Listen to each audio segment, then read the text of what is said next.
But first, take a look at these two fabulous bathrooms designed by Jennifer Reid.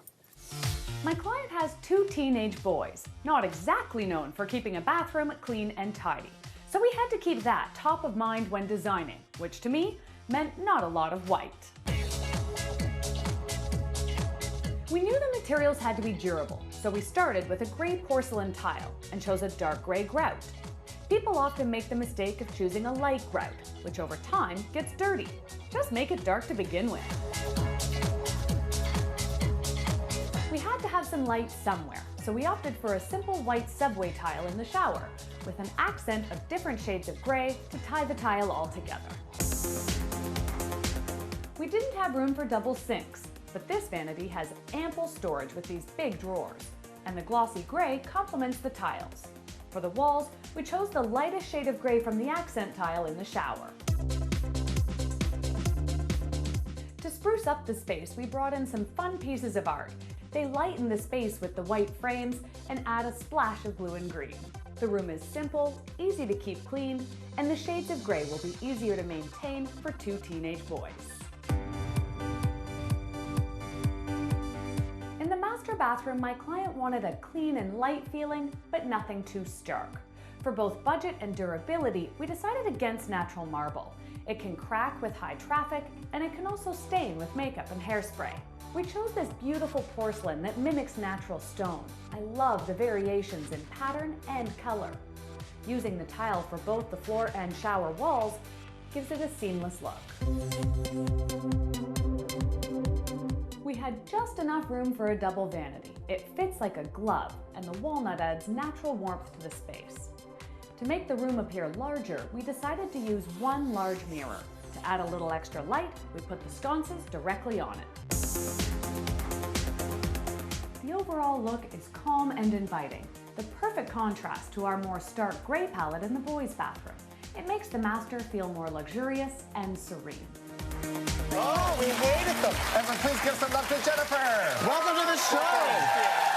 We were just talking about that. You might have heard me say we hated them. We were saying, do you enjoy doing redecorating bathrooms? And you did. I remember back when we used to do them. Bathrooms were our nightmare. There's so many components. There's so much things you have to think about. Absolutely. There's really lots of little elements, and one thing can kind of throw it off. Yeah. Well, that was the perfect bathroom. It was simple. It was clean. It was beautiful, well appointed, and had a real crispness to it. And I think that's important in a bathroom. Now let's talk about some tips you've got here for bathroom renovations, because you got to start looking at it before you get started and really think about it. The first one you say here is use your space wisely, and that's really important. Look, not everyone has the biggest bathroom where they can have everything they want. So I think you need to choose what's important to you. Do you really want a double vanity? Do you want a separate shower? Do you want a master soaking tub? So once you choose that, then I think you can sort of look at your space and decide which one you're going to use as a focal point.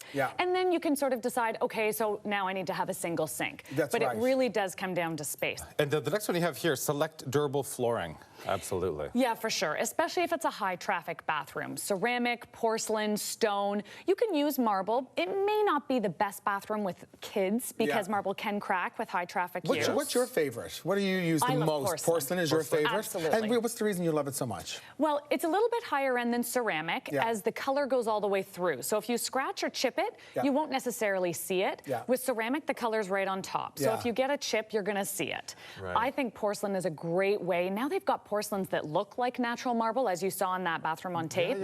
You can get so much out of porcelain. Hey, can we just talk about this with the ceramic floors? The best thing I think we ever did when we renovated our bathroom, heated floors. If you can, it is on a cold winter's day, I'll go in and lay it on the skivvies. I'll just take it, lay right on the floor. I would give up almost anything else for heated floors. I would too. I hate being cold. Winter in Canada. And my feet are always cold. I walk and I stand in the bathroom, just stand on the floor in my bare feet just to heat them up. And then there's also the hardware, the whole debate on hardware. I think hardware in a powder room, we were talking about that as well. Hardware for a powder room downstairs, not a bad idea. But sometimes upstairs in a really high traffic bathroom, maybe not such a good idea. You're not really into it. Not for master bathrooms. I think there's too much use, the water damage. You never know. Like if you were to leave a soaking wet towel on a hardwood floor, you're going to see some buckling. All right, we got a real quick minute here, but test before you buy is your other big tip. Great tip. You know what? It sounds so silly. Go lie down in a bathroom in this or in a bathtub in the store. Go sit on a toilet. You're going to feel ridiculous.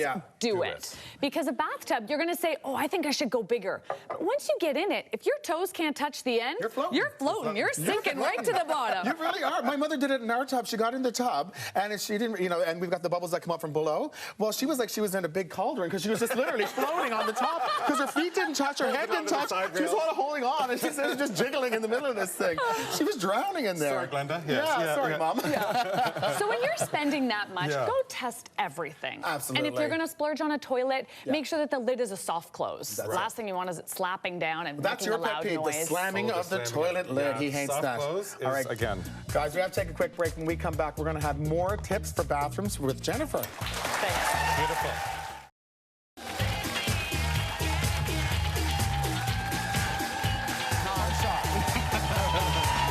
Hey, everybody, we are back with Jennifer, and now we're going to talk about two guest bathrooms. Very different rooms, right? They're almost the opposite. And we were just talking about plan before you start this. It's so important. These are two totally different looks, and if you didn't have a plan going in, I feel like it could end up just looking messy. And I really believe that with bathroom renovations. You've got to have a vision going into it. If you just start picking tiles or picking a vanity, you can get lost. You're going to get lost. We have a producer, Alana. She was very pregnant. She said she went out and she started picking her fixtures, and then she started getting like brushed nickel, and she started buying chrome, and she did this and brought it all together, and it was a mismatch. And she, to this day, she walks in there and goes, "What have I done?" You know, so have a plan. You know, to do. So, all right, so let's start with the white one. The first one's really lovely. Yes. We went with a little bit of a modern feel, and I stuck to it the whole way through. So we started with white on white. Yeah. Nothing more fresh and modern and clean and simple than white on white on white. And that's kind of great. If you're kind of really unsure, just go white on white, and you can't go wrong. You can't really go wrong, and then you can add to it later. Yeah. That's exactly So we have this great double sink vanity from Tubbs. Beautiful, beautiful piece. It's Isn't great. that gorgeous, everyone? That is a really tidy, really clean, and fresh I really looking. feel that this vanity could go anywhere with you. So you Yeah. could take this many different directions. You can put it on wheels and drag it around the house. It's amazing. Yeah. So we started with that. So we've got our white on white, and then I feel like you got to add those pops of color, right? Otherwise, it's going to feel really sterile. It could get sterile. That's exactly it. Yeah. So we found this great rug. I thought it added that pop of color. And don't be afraid to use a rug in a guest bathroom or powder room. You wouldn't want it in your main bathroom. It'll get dirty. Absolutely. But somewhere where guests are going, where it doesn't see a lot of traffic, it's a great way to add some vibrancy. And interest. You know what I mean? It's kind of like, oh, that's kind of quirky. You know? I also think this one here is like it's like a focal point, so it becomes like a piece of art in your space, right? So you want to make sure that it's working with the color pops that you have in this space. Right. All right, let's talk about the light fixture, because again, it's like the fifth wall that kind of gets ignored in a bathroom. Absolutely, especially in a guest bathroom or powder room. I think people would just put up pot lights and call it a day. Boring. Boring. Yeah. I think this adds such visual texture. It's fun. It's playful. Again, it goes with our white on white. Beautiful. Right. You'd never have to change it. Okay. Yeah, Great love job. it. Okay, Now should we flip the walls? Let's change it out, guys. Let's flip the wall so we can completely change the look of the vanity. See how this is going to look. So we're keeping the vanity, but we're going to change the entire look of the bathroom, right? Okay, so the ceiling's coming down with it, but don't worry, everybody, we're all fine. Everyone stay put. Follow me, I'm going to be screaming out the exit. Now look at this, everybody. Doesn't it look fantastic? Nice. Now we are going glamorous. Yeah. We're going a different way entirely. Beautiful job. So I want to talk about the wall color first, because a lot of people would be afraid to go black on your walls. What do you guys think of the black on the walls? Go for it? Go for it. Yeah, black to me starts our glamorous Absolutely. bathroom. It's the main staple for it. If you didn't do it, I feel like you wouldn't achieve the look. This is where you picked what mood you're going with within this room. Absolutely. And when you start to see some of these accessories come in, you'll really start to feel the glamour. But for sure, I think the other thing that is so important are the light fixtures. What's more glamorous than a crystal chandelier or crystal sconces? They add that touch of sparkle. I agree. You can't be glamorous without sparkle. And I think that, that's a nice little contrast. It bounces off the black wall so beautiful. So it brightens up so nicely. And then as well, the mirror. The mirror on mirror on mirror, I feel works so well. It works beautifully. Great job. That's fantastic. I do think the pop of color is important, hey, Stephen? I love this. I like that you went really, really bold with the fuchsia. I think the glamour, it's all about the pop of color to balance off the black wall. Right. Again, if you didn't have any pop of color, again, it would feel a little bit dull. It could be almost like a bit of a disco, where like you're going into a nightclub over here, and a little less home. Like, this is still a home. So bring in some of that personality with that. And it's also so feminine. And then you bring in these snakeskin accessories. Yeah. Right. Nothing more luxurious yeah, than that. Absolutely beautiful. But I think you could achieve the glamorous look if you had gone with purple or yellow. You could almost, again, pick any pop of color. It just needs to have that balance against the black. So start looking in the magazines, find out what inspires you, right? I mean, you almost got to get an idea, grasp that idea, and then run with it. And if you pick something that you absolutely love and go from there, I swear you can't go wrong. Absolutely. I fell in love with this pink rug and balanced it all from there. And built it from that. Beautiful. Well done, sweetheart. Thank you so much. Really nice. Thank you so much. Good stuff. All right, everybody, we're going to take a quick break. But when we come back, Jonathan Collins is here with a classic British recipe. It's so